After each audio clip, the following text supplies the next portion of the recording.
Social skills, a summary introduction. Society values knowledge, and it is constantly developing itself. In the world where contact lenses exist, and organic chemistry exist, and people are held to social standards that we are supposed to change the world, why hasn't the science behind socializing ever been written down anywhere? All the anxieties and complex things that take place people are never told about, and they are never discussed. Most of these social skills have been around for as long as humankind has existed. Social skills can be used to bring all levels of society to a higher level of functioning. Socializing is a difficult process, and most social skills are painful to learn. Businesses could use them to improve their productivity, hospitals their success rates, and anyone who has to interact with other people can benefit tenfold from learning them. Something that explains them fully is something that not only cannot be found on the internet, but is revolutionary. I personally was forced to figure out how to socialize on a high level due to my nature. Due to some biological shortcoming, I would experience socializing on a pain scale of 10 when I had to interact with the public in high-stress situations. It didn't happen one-on-one, only in high-intensity situations. It wasn't anxiety. I wanted to be fully present, but I would feel myself be cut out internally due to something far beyond me, and it drove me near insane. I eventually found a skill that solved my neurosis, and it still to this day is my most important social skill. The amount of mental illness that exists due to low-quality social skills is probably off the charts, and I will start with my number one and cover basically everything that I know about socializing. Social skills are invaluable and prevent loss and injury. Every human being can improve their output with greater social skills, and they aren't normally taught to even think in terms of social skills in the first place. Learning a social category can have the same impacts of getting a cold and has the same social impacts. Or it can make you excessively socially isolate for a couple months. Society needs people who work on social skills. Don't watch this video unless you are able to withstand social chaos in your life, because it may initiate it if you can't handle the information in this video. It also may benefit your social chaos, it depends. I also don't suppose to know everything about social disorders, anxiety, PTSD, trauma, etc. I also don't claim to know all social skill areas. I would like to promote knowledge of social skills, and additionally I would like to try and promote more socializing to take place than already does in society, because of its physical health benefits and psychological health benefits. Contribute to this video if you can in the comments with your own social domains and areas to help widen the knowledge of social skills. Grand social skills and general skills. Firstly, you take responsibility for the success of the social interaction. The outcome of the interaction is in your hands, and it's up to you to figure out how to have it be solid. This is the skill that cured my entire neurosis. This is my most powerful social skill, and I would like to make it widespread knowledge. Take responsibility for the success of the conversation. If people don't have to talk, then they won't. With relationships, believe that it is never too late to initiate the relationship and keep it going. This breaks the awkwardness associated with it. At the root of socializing is hard work. If I go to work, no food, no discipline technique. At the root of it is labor. The ability to maintain a poker face so that you are unreadable is one of the most important skills that you should always implement. The ability to socialize with someone quickly instead of slowly, as in your timing, total words, body language, is important for being able to quickly move things along and have more power over the interaction. Society is basically an ant colony. People behave the same way when you put them in different situations. It all depends on the timing and the vibes of the social environment. 99.9% of people are good, and I think it could be even more than that. Even the antisocial disorders still want to have a good time if possible. If you state and claim that humanity is bad and treat it that way, it will traumatize your mind permanently. This happened to me at one point. I believed that everyone could be bad, and this consequently made it so that my brain was altered. I can't trust people with the same ease I used to before this. This is separate from the social neurosis I experienced. Everyone gives the same responses to the same questions when asked. Believing everyone is good. You have to believe that everyone is good. This is probably the number 3 most important skill. This is a high-level social skill that takes a lot of work to figure out. This skill removes neurosis of whether or not you can trust other people or society. It makes socializing with other people much less of a hassle and makes it so that you aren't wondering whether or not the other person you're talking to is good or bad. If you track people down and ask them, they always have good intentions behind what they do. This is one of the most useful skills in customer service. Social feelings that you don't want to be emitted due to trauma, tiredness, or lack of control should be respected and treated in a way that respects them always. In a shipwreck, where people are hardly surviving, they would still respect social feelings they don't want radiated. Socialize like you're trying to be the best socializer of all time, and you will push yourself differently and perform differently. There is a skill of treating everyone the same. You don't tread beneath the social acceptability line.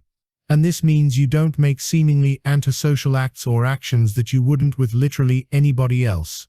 The main point is everyone deserves the same treatment socially. This helps if you find yourself struggling to maintain social normalcy. You can never really tell what skills someone has. They will be vaguely aware of skill, but you really can't always tell what skills someone does or doesn't know socially. It takes time to get good at recognizing who knows what. These skills are mainly hair or eye pains, or race depletion pains, any of the categories below. You have to think in terms of social skills. Most people are adverse to doing this, and that's normal. But it is the most beneficial way of thinking about socializing. Have a 100% comprehension rate on both sides always, or a 50% comprehension rate for ramblers. People largely have an expectation for dialogue, but can be successful being only non-verbal. If one person lingers in a certain social environment, they will rub off on the social environment, to the point that it influences the building or area. This is what happens when you go to a store. The employees largely determine the social setting within the building. It is okay to only talk to someone, and to only listen. You have to remember the anxieties below when socializing, because you will naturally forget. You have to remember them when you are socializing literally during the interaction. An anxiety is obviously felt as an anxiety. When a person knows the other person lacks knowledge of an anxiety, what is required is to identify the absence in that other person. Anxieties, which this video is full of, are single lines of belief that when you believe they remove a social feeling that is unwanted. That social feeling is an anxiety. People live their whole lives never learning a lot of these anxieties, and they turn out fine. Generally, the truth prevails. The truth is what the outcome of a social interaction is the majority of the time. The background of truth is the resulting outcome if you are unsure as to what is taking place. There are an infinite number of possible social skills. They all depend on social contexts.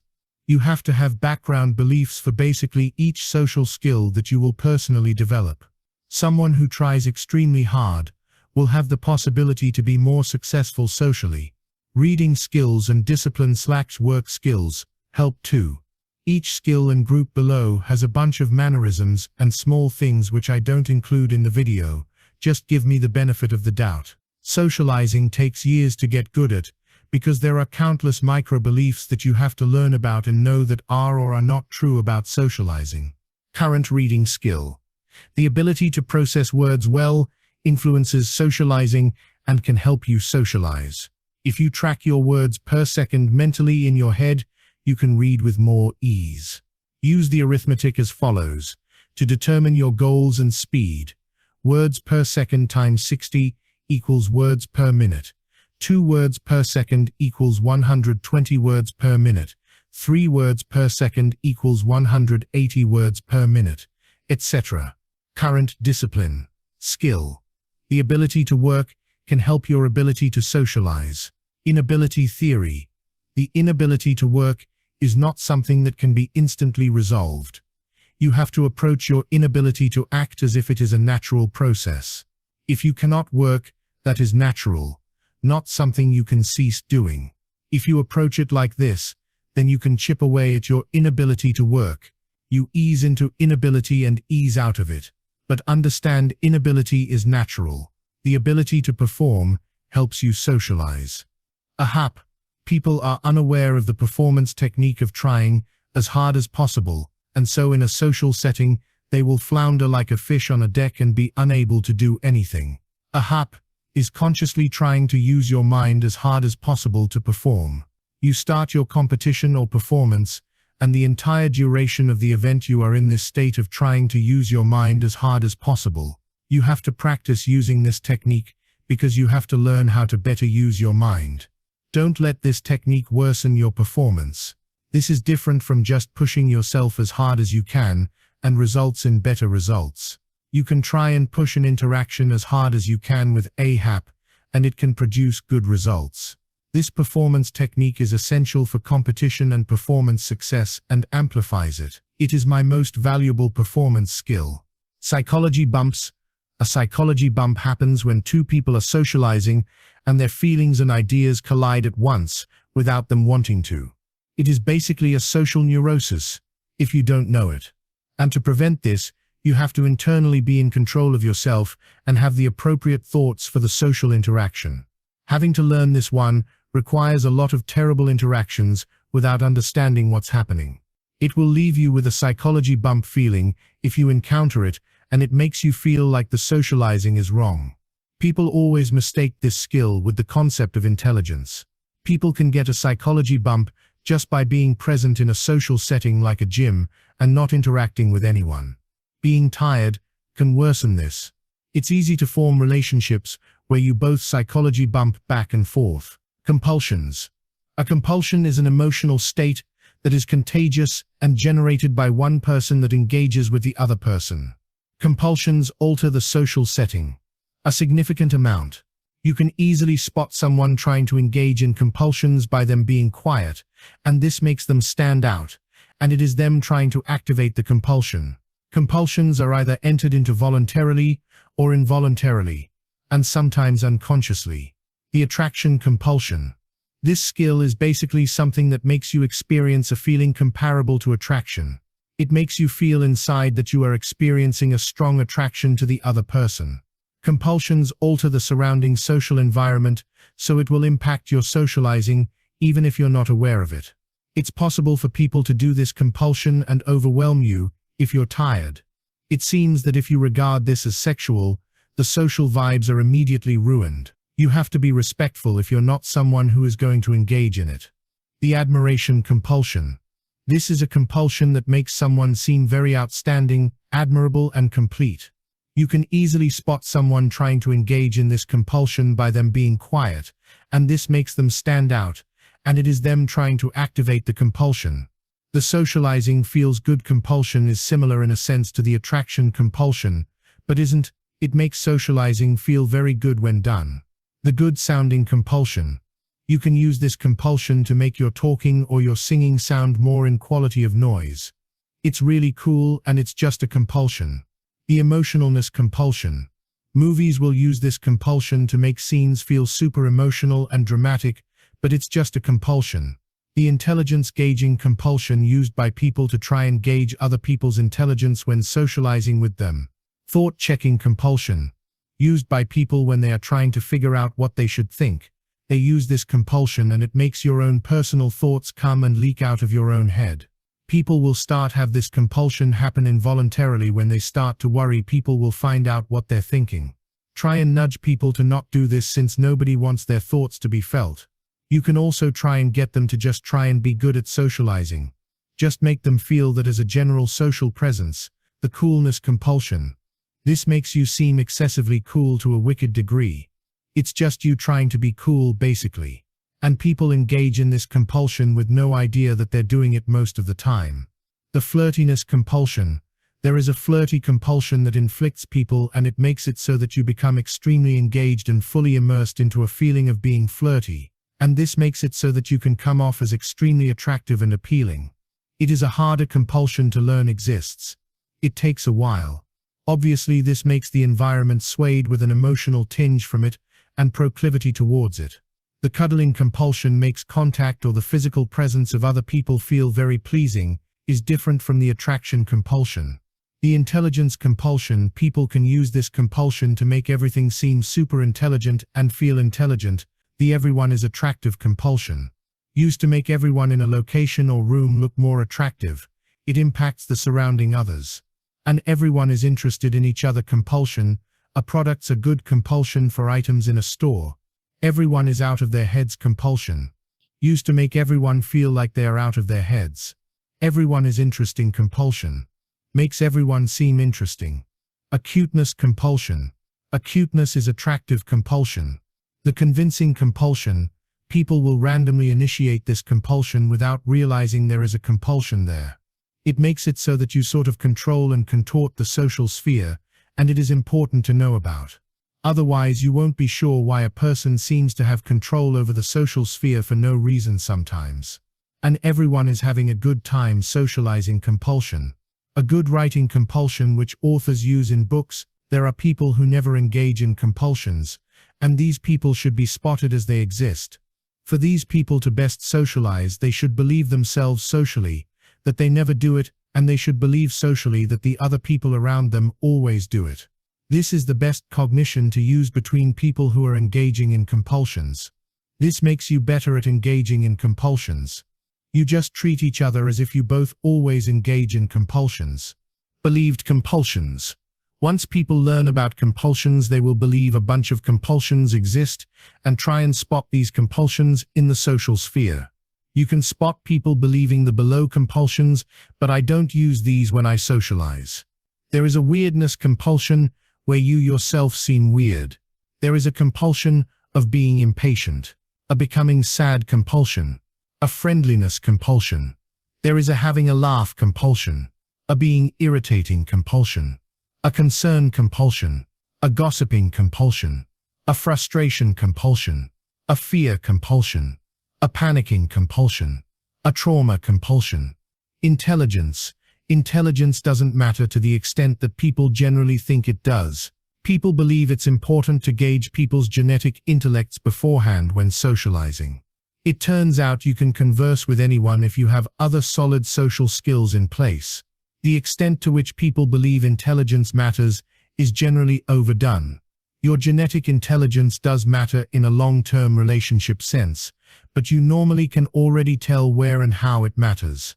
The most important social skill for intelligence is that intelligence doesn't matter when socializing strictly in a social skills sense. It isn't something that you should have to gauge constantly. Human nature is to think that it does, whether you yourself are smart, average, or below average. People go back and forth between thinking it does matter and that it doesn't. You have to realize that strictly in a social skills sense, it doesn't matter. People develop beliefs that they themselves are intellectually different from others to the extent it determines the majority of their social outcomes. This is a common thing people do when they're learning to socialize. They will think about it every interaction and think it's the reason for why they are the way they are. In reality, this is a belief that everybody falls into when socializing. You can socialize without intelligence mattering strictly in a social skills sense. And this knowledge is so important to cure any neurosis associated with one's intelligence and socializing. A neurosis needs an improvement in general social skill ability. Believing your intelligence determines your entire socializing is a neurosis that inflicts people. You have to know if you are impacted by this, and know that your intelligence shouldn't determine your social world. This happened to me, and it isn't reality. You have to learn the skill of it. Is not socially acceptable to be socially intelligent. You will go around being intelligent everywhere you go, and if you learn that it isn't something you should do, then you get control over it. You can socialize better with this skill. I'm not saying to not socialize intelligently. I'm saying to have control over the social acceptability of it, and you will not be burdened by the pain that intelligence normally brings people. This gives you an ever stronger sense of absence of intelligence from your socializing. This inflicts people of every intelligence, high and average to below average intelligence. So all these people can benefit from the skill, because whatever your intelligence is, you can still be intelligent when you socialize. You can read people who intelligence socialize easily, which is just using intelligence to socialize. You can also feel for when people put the interaction's success onto intelligence, which you can easily feel for with practice. If you are an actual intellectual, then you can reach a point where people will complain about how much you talk about ideas, as it will make it so they are disturbed by its excess. You have to know that there is a point of being too overbearing of an intellectual. To remedy it, you have to dial yourself back into not talking endlessly about ideas. There is an I might not be intelligent enough anxiety, and a there might be someone more intelligent than me anxiety. This is important for improving socializing. You cannot gauge a person's genetic intelligence by trying to feel out for who has a greater intelligence in the social domain, just like who has a greater height, as it's possible for you to feel or appear smarter than anyone by doing this. Not gauging people's intelligence like this makes for smoother socializing. There is a skill that happens to people of high intelligence where what happens is they get stuck in a state where they are inflicted with a high level of intelligence. They will be feeling super intelligent for a day or so straight, and then they will get stuck in this state of feeling super intelligent. Everywhere they go, they will make everything seem and feel way more intelligent than normal without them wanting to, and they don't know why this is happening. And to return to a state of normalcy, what must be done is the person has to realize that they are highly intelligent, and that is the reason for why they are beaming with intelligence every moment. This realization brings them back into a state of normalcy. Learning this skill is important because you will meet people who are stuck in this state. People will "I'm stupider than everyone" socialize, and this is belief socialization. It turns into a compulsion that is easy to engage in. There is an "I'm smarter than everyone" belief people socialize with, and this turns into a compulsion also. There is also an intelligence assessment compulsion where people try to figure out how intelligent you are, and this is also a compulsion. You usually have one grandparent smarter than all your other grandparents, a sibling smarter than you. Other people, when seeing if they're intelligent and only socialize well with intelligent people, will move objects around, and if they feel like they move right, they assess the situation as one in which there is intelligence and where they can socialize. Being high in intelligence can make you blind as to what the reality of things are socially. Intellectual blindness has to be accommodated, for otherwise you'll make errors due to your intelligence that impact other people. Intelligence pains. People will get a social pain that causes them to feel like intelligence matters strongly in relationship to who they would date. This pain causes you to have a difficult time socializing with other people who are of a different intelligence from you. At the pain's premise is the matter of would you date someone of a varying intelligence from you or not. These pains cause your social life with people of varying intelligence to worsen. These pains go away after a few months on their own. Spot people who have actually been through these pains, otherwise they'll have a hard time understanding it's a pain, and not you just being attracted to smart people. The most important thing with intelligence pains is the fact that these people in your life you have to socialize with won't know the extent to which these pains go. They won't have had their entire families inflicted with these pains. They won't have had them themselves for many months. And so you can tell who really knows this skill and who doesn't. You will think others do know this skill when in reality they don't.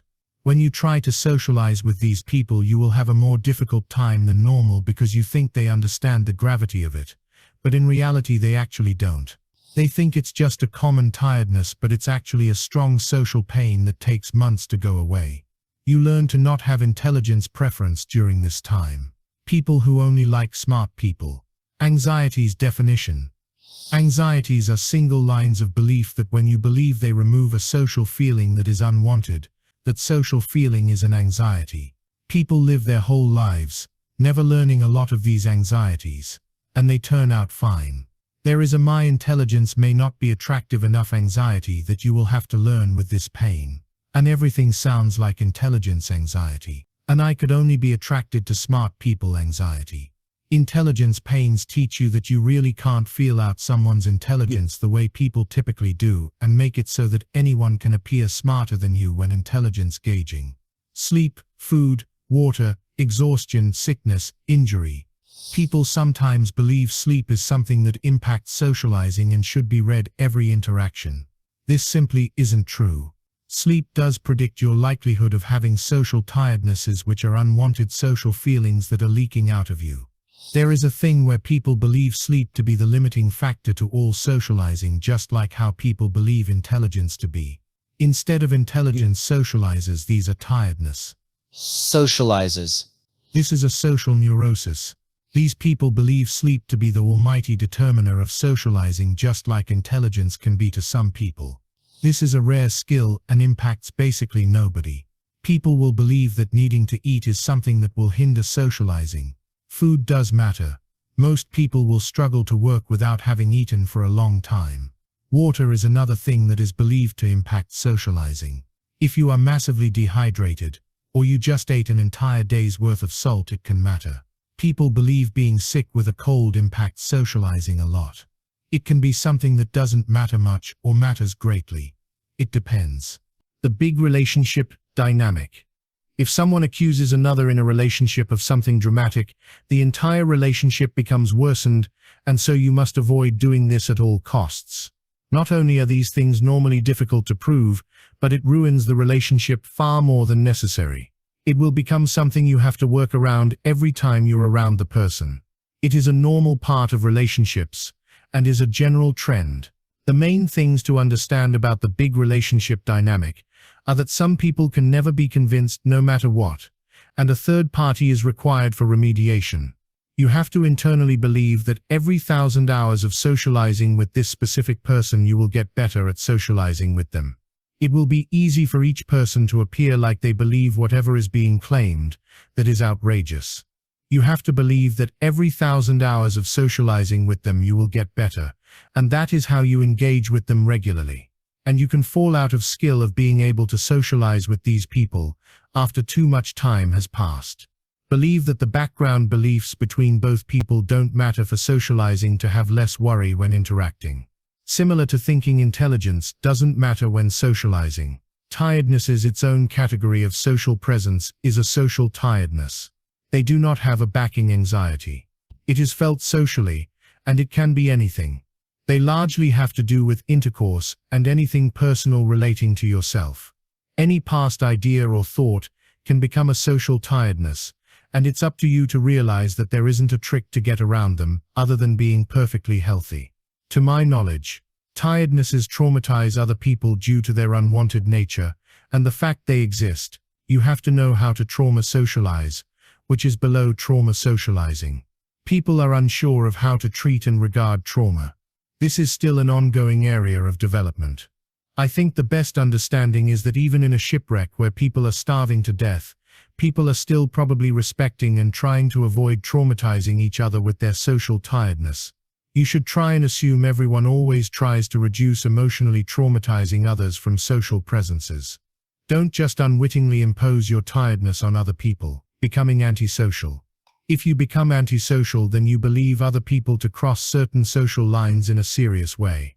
This will leave you unable to recover entirely from the effects it has on your mind. So you have to never become antisocial. For example, thinking everyone is bad or not trusting people. Certain things when done socially will permanently change the brain and your ability to control your brains. This has happened to me, and my brain struggles way more than it used to with trust still years later. This can improve over time though, so it's not entirely permanent. But it is trauma. If a person believes other people to be corrupt, or amoral, or untrustworthy, this reflects in the social sphere. You have to learn and believe that everybody is good. And this will resultantly make you so that you don't have as many bad interactions. You won't have your sense of trust in the public tested. Another skill you should incorporate is to believe that everybody likes you deep down, even if it isn't obvious. Social pressuring. You can apply pressure to other people socially to try and influence their social outcome. Do this to help people do the right thing regarding the social situation. This is done by focusing on the other person and trying to influence them by exerting your emotions towards them socially. They don't know what you're doing typically, and this is something that helps them socialize and you to socialize. It's okay to socially pressure people the way you would your brother, in order to help them out. Leadership. You have to act like a leader, and you have to treat other people like leaders. People have to be told to act and be leaders, because otherwise they won't want to naturally. You will miss out on being able to conduct and guide the social world properly. It doesn't matter if you're actually a leader, because this is strictly a social skill. It isn't exactly about being a leader, but having the power to stand up and present yourself. This is an important skill to learn. This skill has a tangible feel to it, and you must recognize that this feel is the need for leadership. Special skills. There are a bunch of skills that people develop to try and make the social sphere better. These skills help. If a skill only helps you 5%, you should still try and use it, since even that much can make a significant difference over an hour of socializing.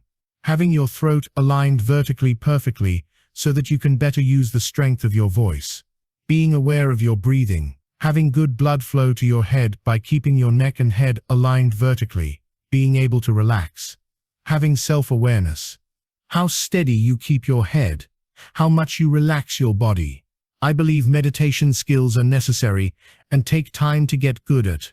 And people don't want to meditate because it is not straightforward, but it helps to know that focusing on your breath gives your brain something to do. And it helps to know that you can do a 1, a 2, or a 0 count breath also, which isn't usually disclosed.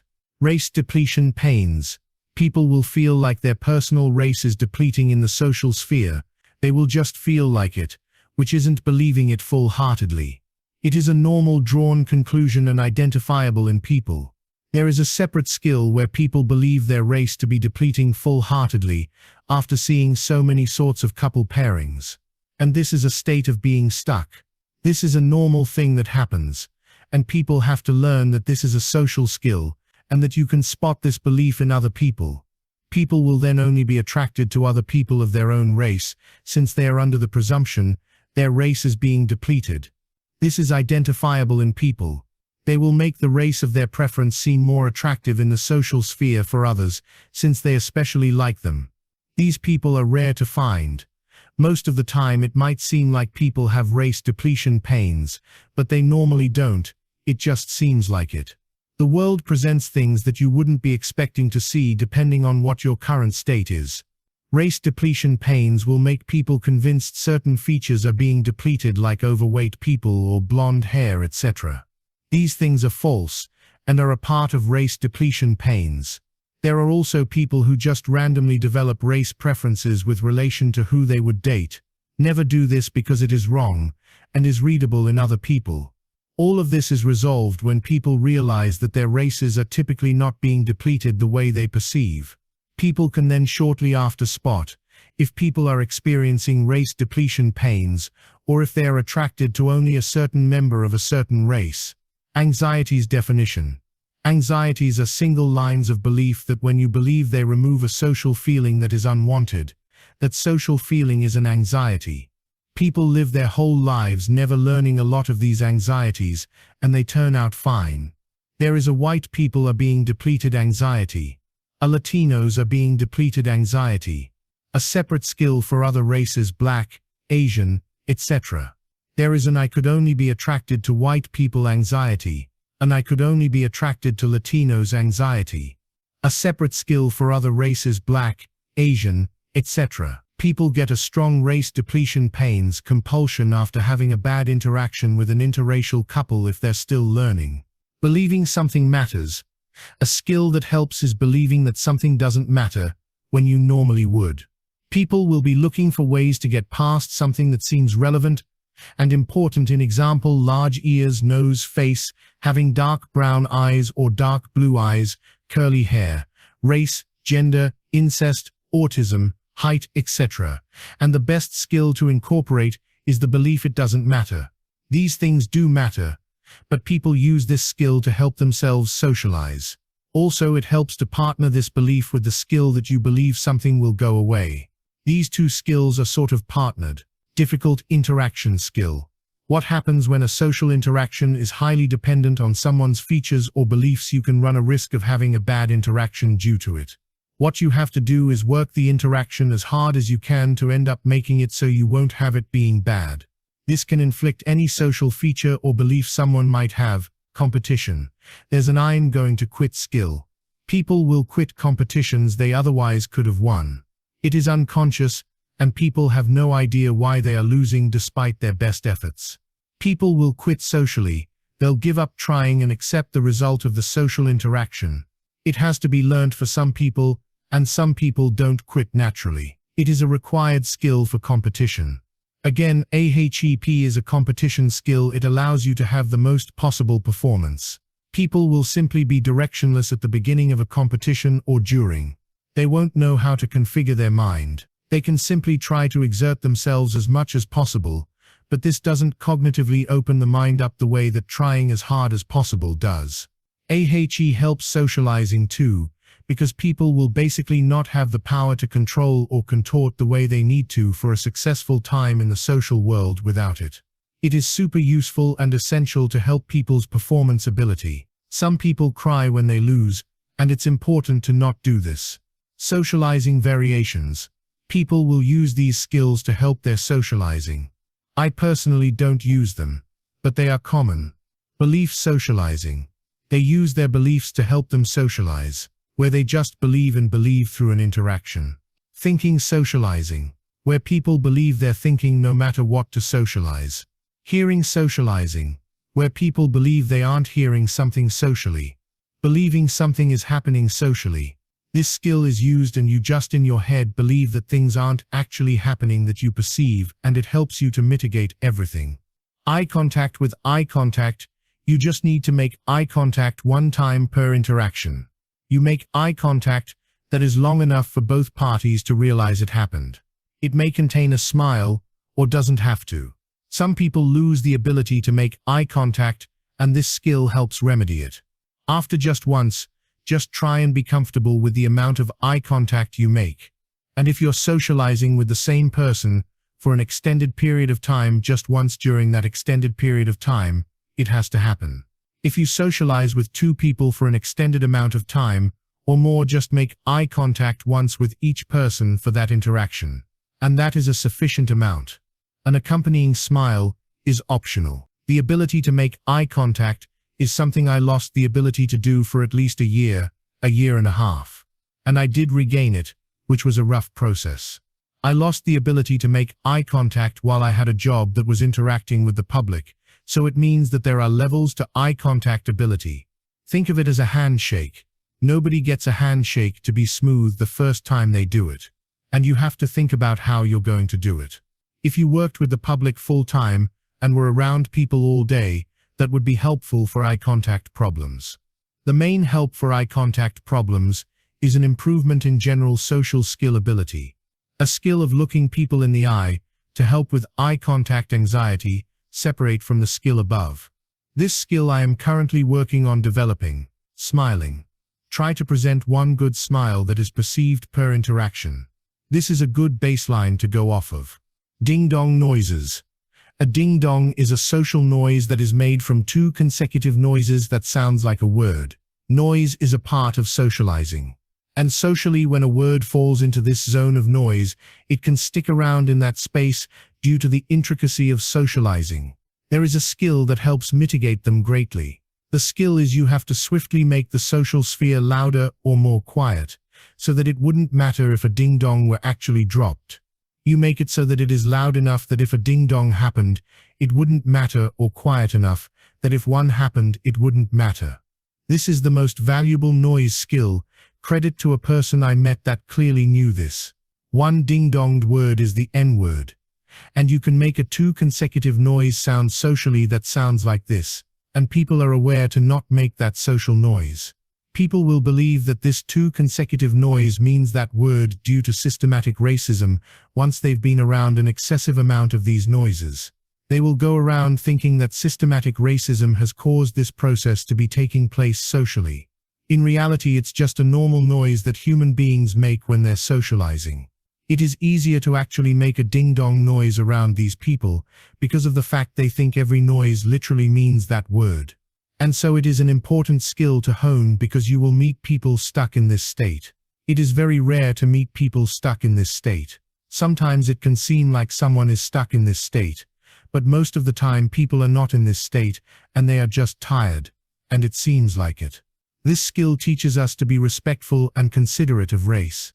It impacts your voice when you talk, your heartbeat, your car, everything. The best mindset to incorporate is people can still live a good life if they are stuck in the above state, or else it may bother you more than you'd like. Most people don't know about the state described above, and it's hard to spot who does or doesn't know it. If you meet someone who is stuck in the state described above, treat them in a way that they figured it out. It is easy to worsen a relationship with another person if you just straight up indicate to them that's not what it means. People can learn about the ding-dongs at terrible times. I've seen someone figure out the state above during a play while he was the main role. Another time I saw a guy figure out the state above during their live music concert. Things need to be done in a way so that other people don't learn them at the wrong time. Remember this skill that helps mitigate them greatly. The skill is you have to swiftly make the social sphere louder or more quiet, so that it wouldn't matter if a ding-dong were actually dropped. You make it so that it is loud enough that if a ding-dong happened, it wouldn't matter, or quiet enough that if one happened, it wouldn't matter. This is the most valuable noise skill. Credit to a person I met that clearly knew this. These also take place where you hear someone's name in the social environment, usually following a traumatic event involving the person. So you will hear a family member's name in the social environment that doesn't go away. The word doesn't disappear from the background of noise that is made socially. Name ding-dongs can be both 2 or 3 syllables. Some name ding-dongs disappear, some don't. There are also ding-donged words specific to people and their features. People can also have noises that just sound like certain things that relate to the person's features, like everything sounding like giants, like mice, etc. Some ding-donged words do go away, but not all of them. It depends. Basically, with this knowledge, the proper skill is to never make noises that could be possibly a ding-dong. You have to practice being able to make noises really fast in a rapid succession. This takes time and practice, but you can basically make noises just as fast, but it takes practice. There is a partner anxiety with this skill where both people worry about each other ding-donging. See partner anxieties below. You can make noises with a tempo to help mitigate them. One skill people use is believing socially if a ding-dong ever happened, it wouldn't matter socially.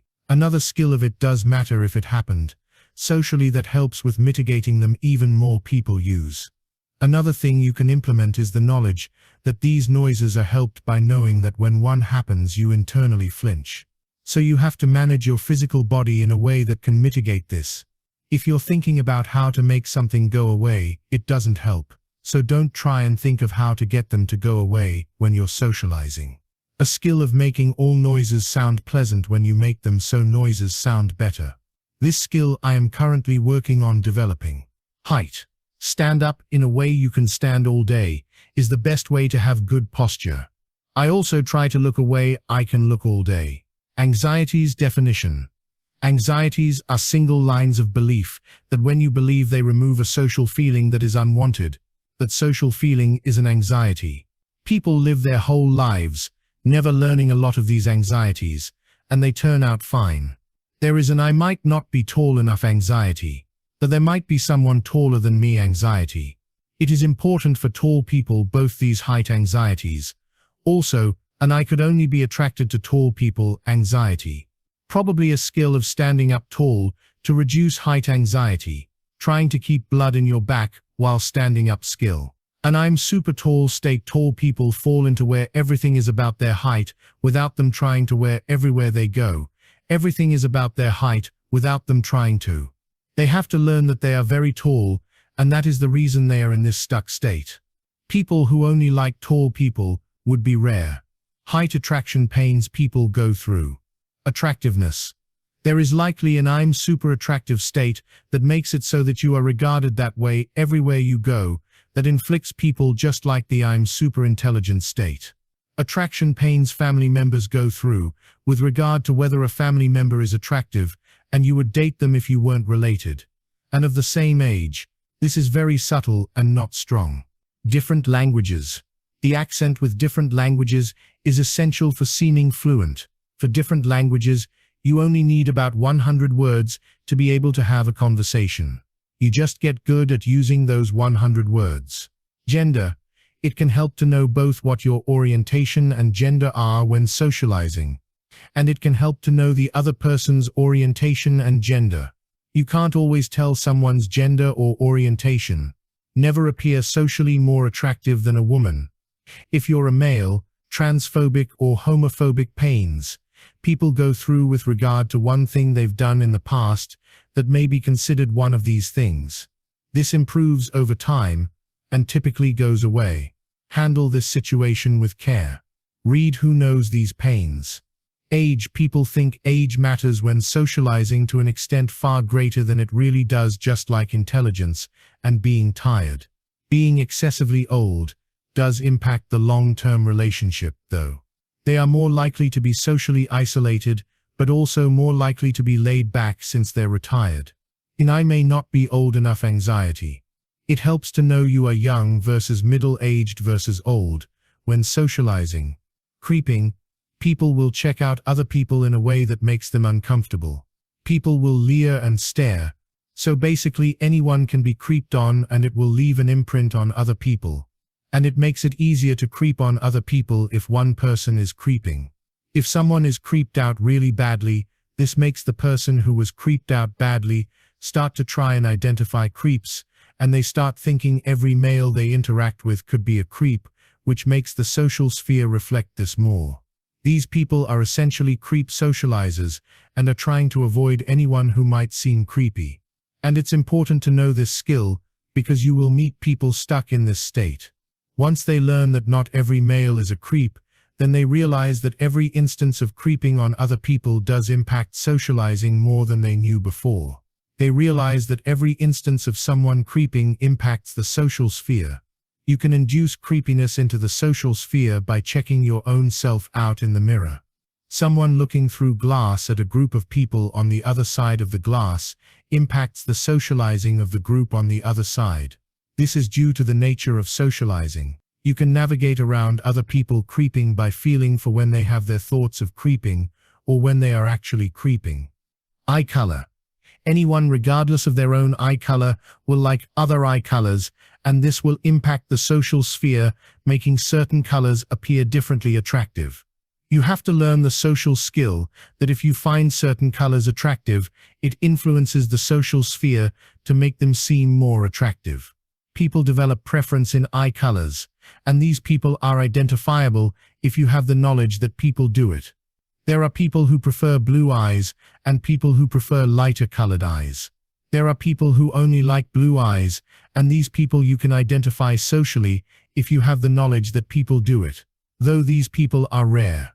It can seem like someone has a preference for color when in reality they don't. Most of the time they don't have any, and just seem like they do.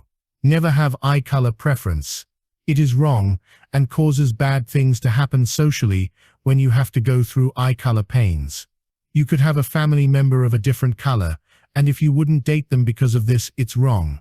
Believe that everything works out with these pains, otherwise you'll be bothered by its existence.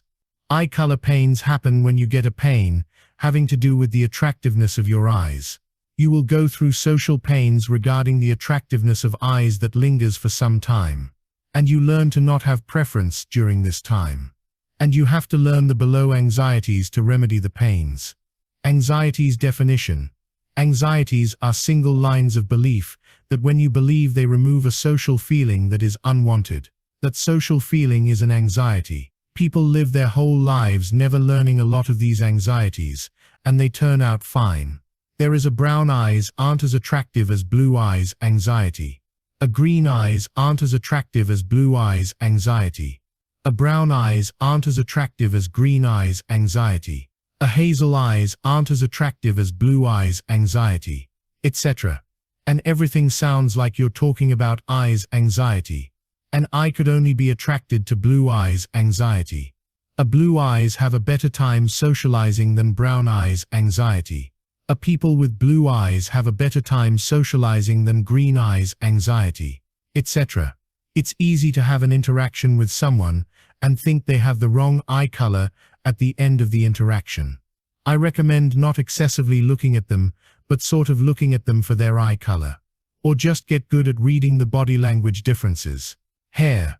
Anyone regardless of their own hair color and type will like other hair colors and types. This will impact the social sphere, making certain colors and types appear differently attractive. You have to learn the social skill that if you find certain hair attractive, it influences the social sphere to make it seem more attractive. People develop preference in hair color and type and is identifiable if you have the knowledge that people do it. There are people who prefer brunette hair, people who prefer blonde hair, people who prefer red hair. There are people who only like certain hair.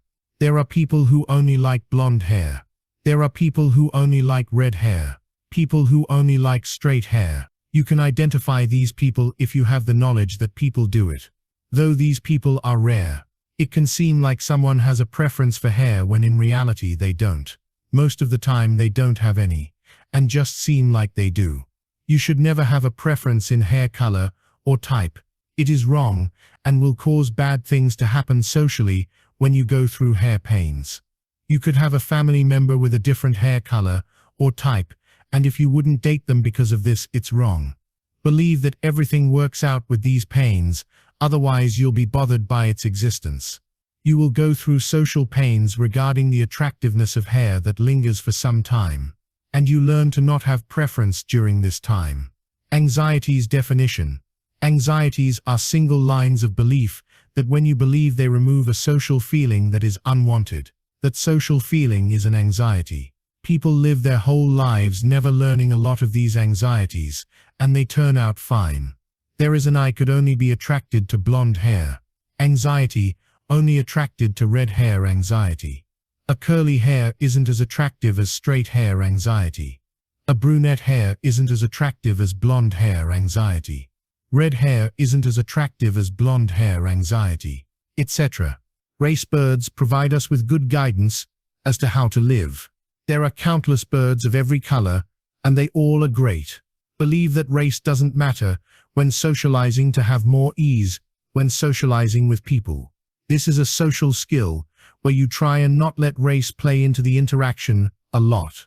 Race obviously does matter when socializing though, and that is something people generally understand. It appears easier to socialize if you can tell what someone's race is when you are socializing.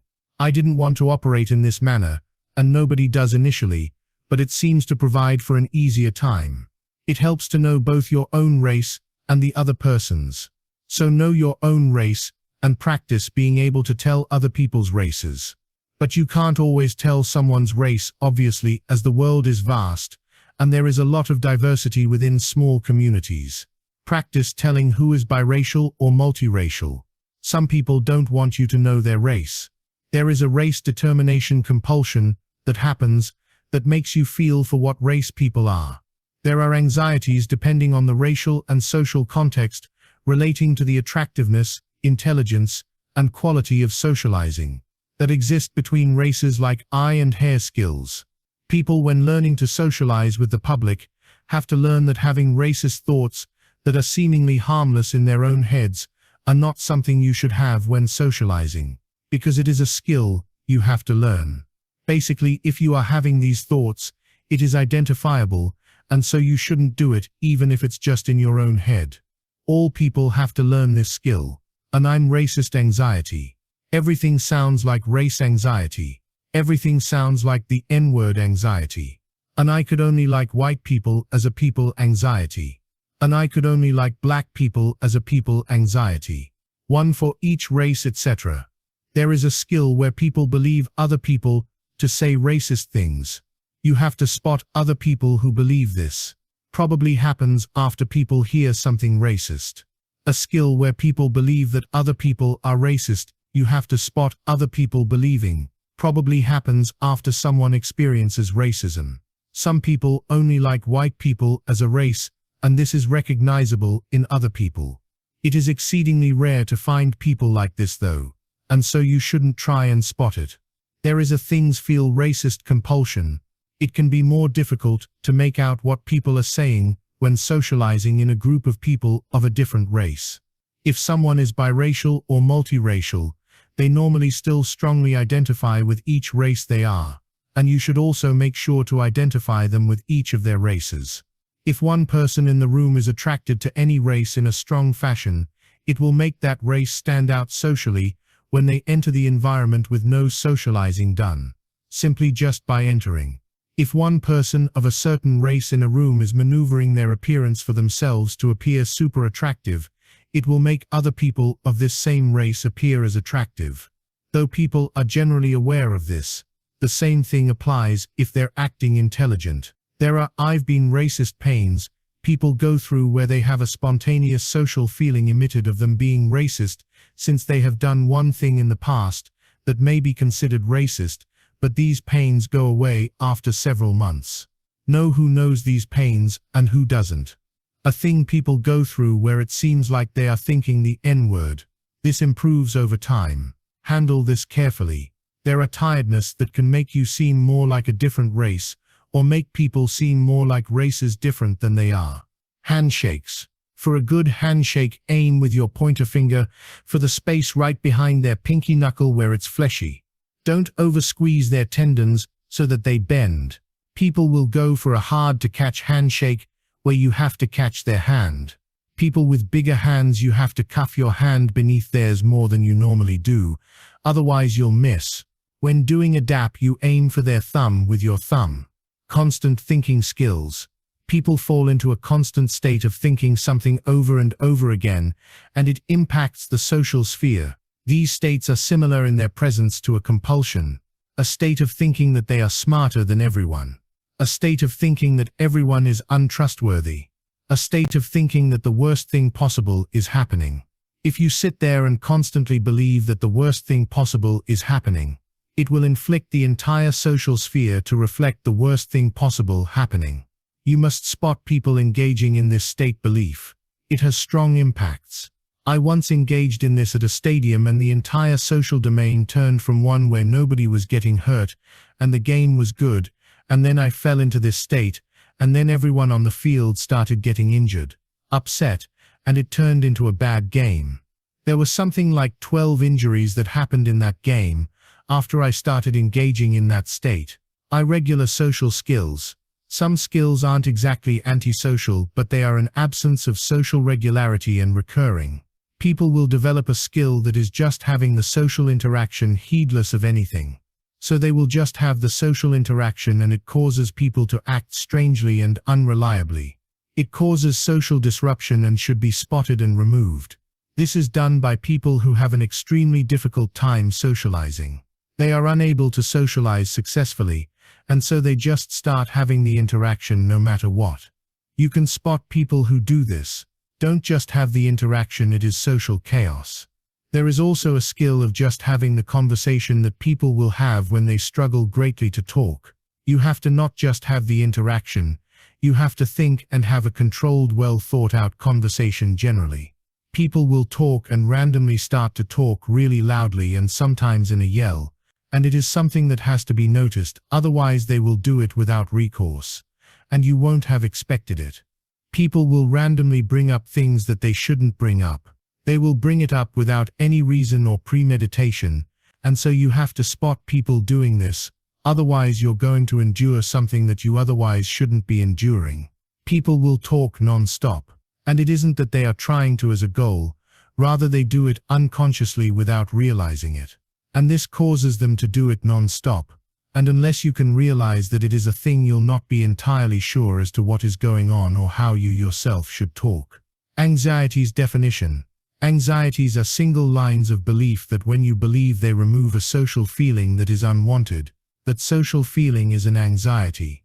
People live their whole lives never learning a lot of these anxieties, and they turn out fine.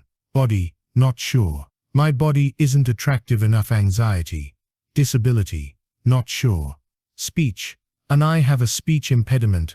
Anxiety. Genitals. People will go through pains regarding the attraction of their genitals. People will feel like their bodies are not good enough, and these are pains everyone can get. These pains will improve with time and with learning the anxieties below. There is a my penis may not be big enough anxiety.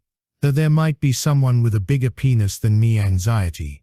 A my penis isn't attractive enough anxiety. One skill that you can implement is bracing your legs together to help mitigate penis anxiety.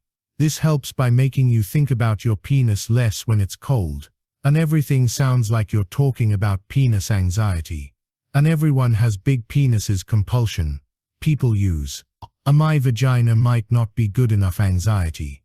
I might be someone with a better vagina than me anxiety. My vagina isn't attractive enough anxiety. And everything sounds like vagina anxiety. Am I vagina anxiety? Am I vagina anxiety? Both men and women get both genital anxieties. Neurodivergent. I could have autism anxiety. I could be a person of incest anxiety. Side-by-side anxieties. People will get anxieties specific to themselves being right next to each other about the same thing. They will get anxiety about themselves that is height, intelligence, or penis anxiety. And they won't realize that the other person right next to them is having the same anxiety about themselves because it won't visually look like it. The same thing happens with intelligence. You won't realize both people are worried about how smart they themselves are internally because it won't look like it. You have to know people get these sort of side-by-side anxieties. Current random social pains theory in progress. When you experience pains relating to something that you did in the past that makes you feel incestuous, or gay, or like you are attracted to animals, or racist, or homophobic, etc. Even though you are none of these things, because of an act you did in the past that may be considered one of these things, you have to identify who knows these pains and who doesn't, otherwise they won't understand socially how much these pains impact you and how long they linger. If you know they have or haven't experienced them, you can better socialize. Pair this skill with trauma, socializing skill, which is you respect trauma from social feelings at all times. In a shipwreck, people still respect trauma from such social feelings, and so should you. This skill may relate to body part, pains or anything other sort of pain people may experience. Being in your head happens when it feels like you are in your head. You have to believe that nobody, including yourself, are in your head. This is something people can already mitigate really well. People use the everyone is out of their heads compulsion with this skill. Falling in your head is a skill you have to learn. Some people believe you have to pick yourself up out of being in your head. Literally. Believe and believe skill, a skill people use that may help you. If you have anxiety relating to a body part, that is height, intelligence, penis, or anything else you can imagine. You can believe something socially to be true over and over in sort of a slight compulsion sense of the way. If you use this skill, it can help. Nationality. There is a state that people get stuck in where everything is about the fact they have a different nationality. They have to learn they are in this state because they are of a different nationality. Nationality attraction pains. Face. There is a my face might not be good enough anxiety. There might be someone with a better face than me anxiety. And everything sounds like face anxiety. Nose, not sure. Ears, not sure. Mental health. Mental illness is something that impacts socializing and relationships strongly and must be accommodated for. Forbidden tirednesses. I'll spare you from these cashiering. The most important skills are believing that everyone is good. You have to believe everyone is good. Otherwise you're going to think some people are bad for no reason. You have to know and believe everyone is good, as this social skill makes your socializing easier. And 2. Don't get complaints from the customers. Always have basically a 100% comprehension rate of what the customer said as long as you can help it. Customers forget what was said during the interaction. Don't let that happen. It happens on both ends. With eye contact, you just need to make eye contact one time per transaction for 99% of transactions, and it's not required every time. And the eye contact made needs to have a smile provided alongside it, but not always. Be able to talk fast so you can get enough talking in by the time you have to get the customer out of your line. When you work the self-checkout at a store, paying attention to the step the customer is working on can help. Asking the customer a good question every time is important. Saying thank you each time makes your job less total work since both parties are then less stressed out. When corporate is in the building, socializing becomes very intense and uncontrollable. This is mitigated with the skill of being able to take rejection. The entire store turns into chaos, and all the customers are ready to bite the customer service people's heads off. As a cashier, your goal should be to never get a complaint, because it's something people leave at stores. The people who leave complaints you should be careful with. I've spotted them before, and still had them complain on me. You never know what at home, only social skills people have in their knowledge. You'll never know every social skill at play. Cashiers will radiate an I'm getting to meet so many people stress involuntarily when they get a line out of nowhere. Cashiers impact the receipt tape delivery and sound quality and must be in control of it. Every receipt should be ding-dong friendly. If you want to help out a cashier, pay attention to the customer they are working with. This is something cashiers can try and do: get the attention of their customers. When a customer leaves the store, they will impact the parking lot, and you as a cashier impact the parking lot. You impact the social environment of the cars on the street, and they impact you. You yourself impact every customer inside the store, in the parking lot, and all the way to the street and to other businesses on the street. Don't interact with a girl that reveals you would date her in an excessive manner. This ruins the social interaction. If things are about to go haywire, just act like things are going the way they are supposed to go, and that things are going good. This is how you avoid your co-workers getting a complaint at the register. When you socialize with people who ramble, you have to try and understand half the words they say other than all the words. It's important to work as hard as you can when cashiering so that other customers are energized to work at putting their items on the belt and to be motivated to be patient. Don't talk so much that it puts excessive load on the other checkstands in the store. Remember in your mind the kind of environment the store has when you yourself shop around there, and realize the customers will feel that too.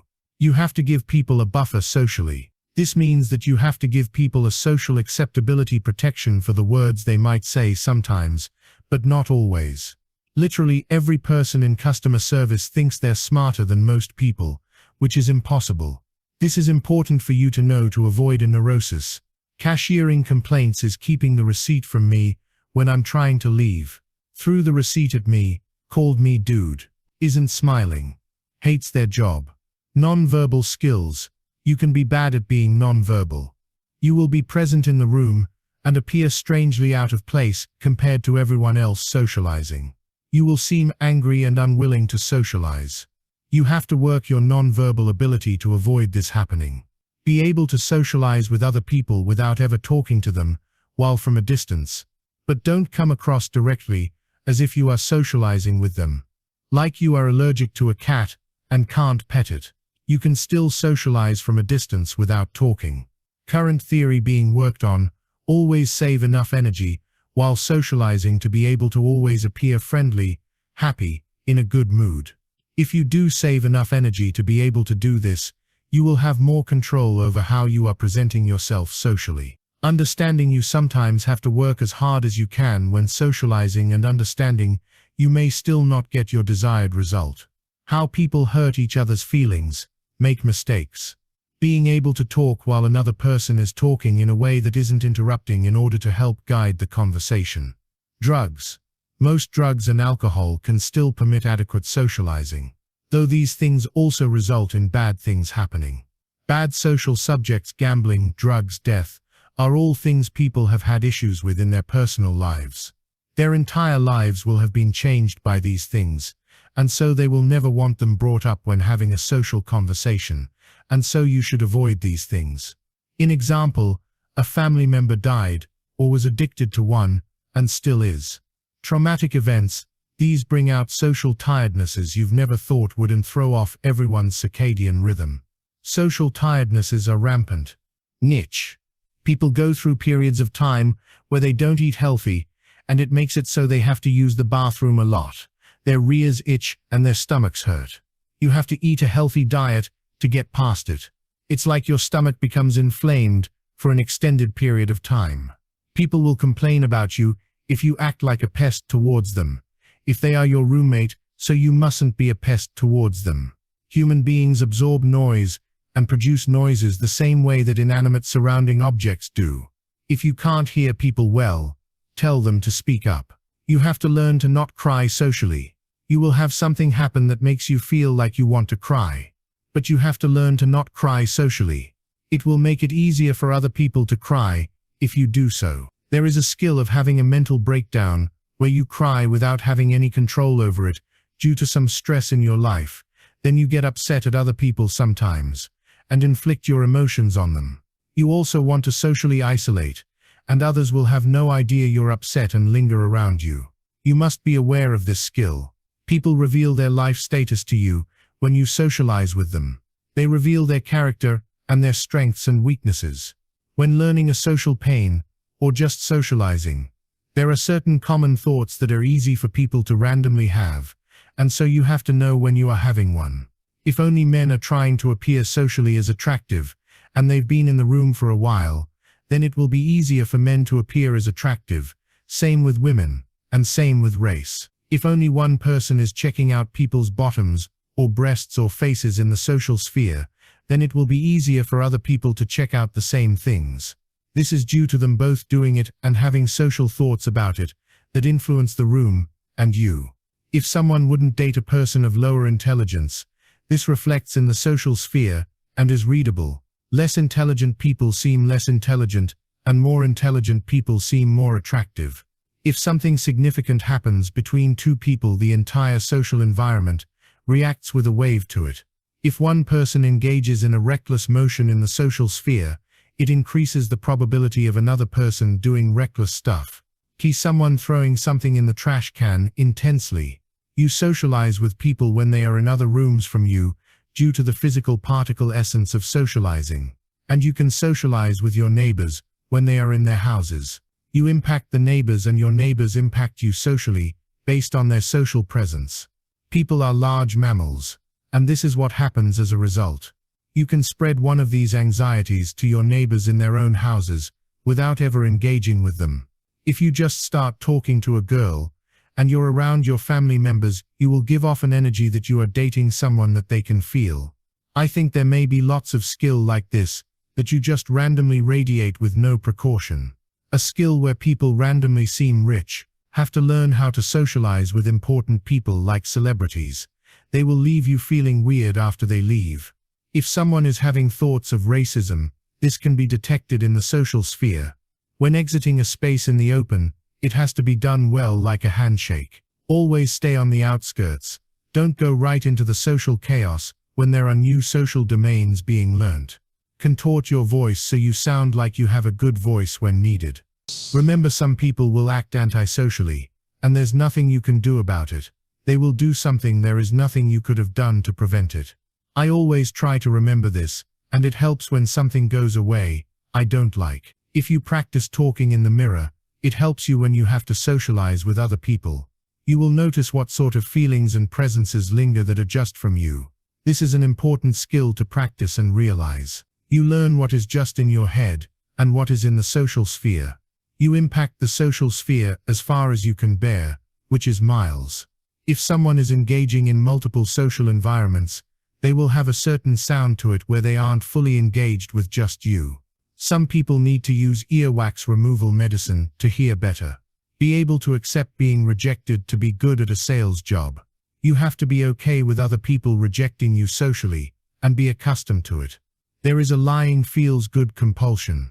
To be a good liar, it takes practice, a good poker face, the ability to keep a secret, good trauma skills, and to know your social odds at all times, and lots of practice to learn the patterns. There is also a socializing variation. People who lie use that as believing people are trying to figure you out socially. This skill doesn't really work. Also, there is a ding-donged word, that is the word liar. Acting skills are something I will be working on in the future. You can tell when someone in the social sphere is starting to experience heart problems. They will suck the moment up. Each board game has different social skills. Each occupation, that is cop, paramedic, lawyer, etc. You can rehearse social interactions in your head before engaging in them. Sometimes people have a bad day of hearing. At social gatherings, it is easy for things to appear as if certain people have conflict with one another. There is a skill where everything you say sounds like something not worth listening to, and you have to identify it in people. Miscellaneous. The following. I do not use thinking skills. Some people develop skills related to whether or not someone is thinking something, whether or not someone has a certain thought, and there are an unlimited number of possible thoughts that could be here. Beliefs do matter, but I don't use this social skill since I don't find it helps. The following, I believe, are outdated. Build-ups. Some people may believe that people build up anger or sadness and then exert these emotions socially into the domain. Thinking ding-dongs. Some people may use the skill that is ding-dongs happen between people and their abilities to think also. These happen between people's thoughts. Outro. I would like to become the best socializer of all time. I would like to become possibly the fastest reader of all time and have a video just like this one for reading skills. Have the most precise discipline of all time, and make a video just like this for discipline skills. I would like to possibly break the world record for the longest living human being. I would like to try and discover the science behind being immortal or at least extending lifespan, since it's an area that isn't worked on in the same way that Elon says that people aren't trying to go to Mars.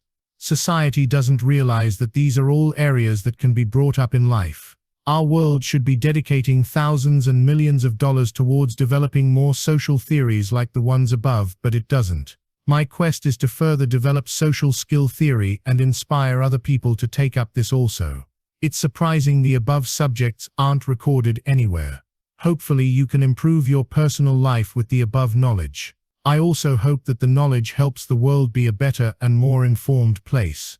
All the conversations about these difficult topics is something that isn't surprising nobody has brought up, since they are all difficult. But in my opinion, it is unfortunate that they haven't been brought up because of how highly intricate our knowledge is of basically every existing topic.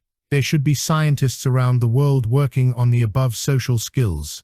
I would never have had a social neurosis should I have had access to this video, and I'd be living a completely different life. But the social neurosis has made me creative and able to develop psychology theories and skills. Join me in developing social skill theories, reading skill theories, discipline skill theories, and other theories. Another thing I would like to do is promote total social interaction that happens. It is something that doesn't always happen as much as it should and would make the world a better place if done more, as well as its physical health and psychological health benefits.